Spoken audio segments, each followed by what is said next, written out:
We need better internationalist politics, right? The internationalism needs to be the core of our movements. That we're not socialists if our vision for liberation is restricted to one group of people, that it must be liberatory for all. And that means, first and foremost, acknowledging that the US became a state through displacing and colonizing existing indigenous nations that were here long before European conquest. And it means standing up against imperialism in all its forms, no matter what country is leading the charge. And I think this is particularly important for the Middle East. It also means demanding an end to this country's spending of billions of dollars to kill people overseas. Our liberation is tied with the liberation of the working class and oppressed people beyond our borders everywhere. And that's what this socialist movement that's growing in the US really needs to have at its core. That we have more in common with the workers in any country on earth than we do with the rulers of our own, regardless of whether or not we share the same language, culture, religion, etc.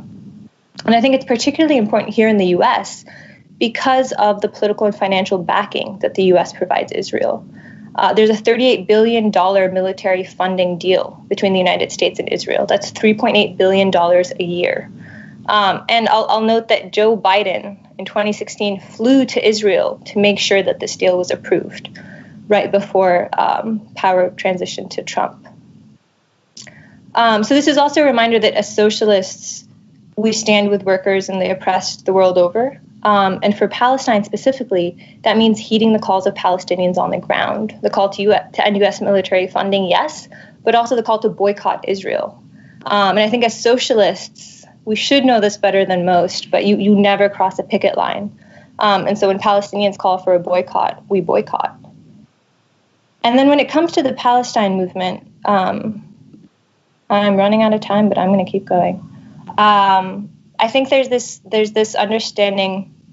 I think it's important to understand that fighting for the end of colonialism in Palestine, of course, is part of fighting against imperialism, but also it's fighting against capitalism, and that those two need to be core components in our fight, because those are the two things that prop up Israel's settler colonial state. Now, do we need socialism to end Israel's occupation? The answer is no. It's not an if-then equation, right? Perhaps it's possible to end Israel's colonial regime short of socialism and to establish a new state. But we also have to think about what alternative we want to replace it with. Because very, very quickly, we will run into, and we already have, the pitfalls of capitalism, right? The IMF, the International Monetary Fund, will come sweeping in with its structural adjustment packages to impose austerity. A wealthy class of Palestinian businessmen and others will take control. And we are already seeing this today. And that's not what we're fighting for. It certainly shouldn't be what we're fighting for. So integrating anti-capitalism into our decolonial movements is key to building the kind of world we envision, one that won't reproduce itself from the blood and sweat of its poor. And this underscores the fact that our goal isn't to simply replace our oppressors, that having a corrupt ruling class of Palestinian leadership that builds power and wealth at the expense of the Palestinian workers and refugees inside and in the diaspora is not the liberation we're fighting for. We invoke a Marxist tradition that calls for workers to organize and overthrow a system that treats them as disposable clogs.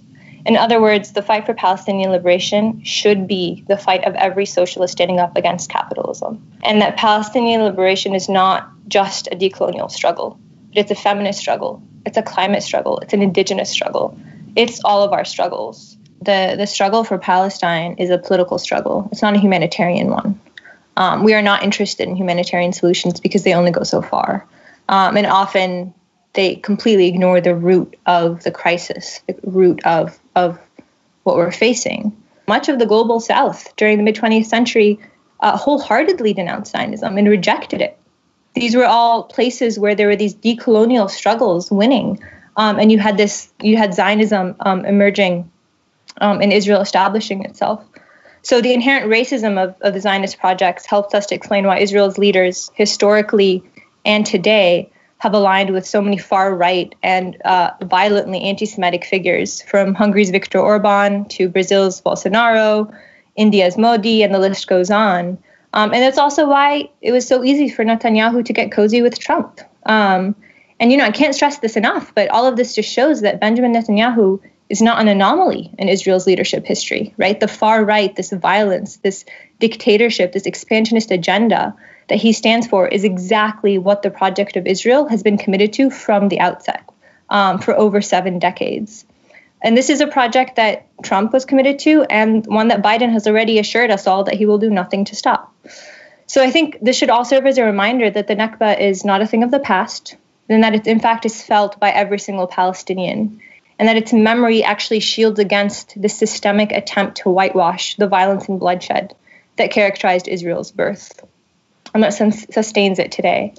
And the last thing I'll say with my last minute is the third thing that's important about naming the Nakba and naming Zionism is understanding that one of the core principles for any movement that's demanding justice for Palestinians and liberation is demanding the right of return.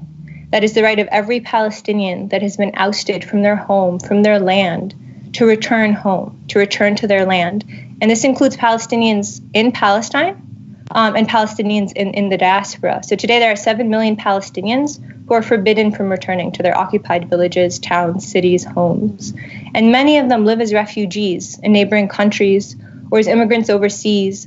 But the majority actually live within miles of their now occupied homes, where there are now settlements standing there that they're not allowed to enter.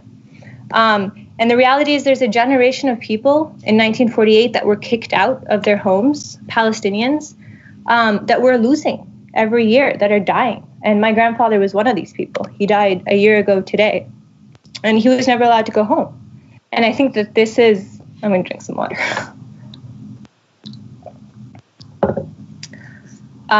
This is the reality, right? So many people have not been able to return home. They passed away before they could go back. And it's up to us, to these generations that are coming afterwards, to demand that right and to see it, to see that reality happen, even if it doesn't happen in our generation, for the ones that come after us. And I think this is a particularly important part of the boycott movement and why we have to demand that we boycott Israel until it upholds the demands of the Palestinian people, and the right of return, I think, should be on the top of that list. And I'll stop there.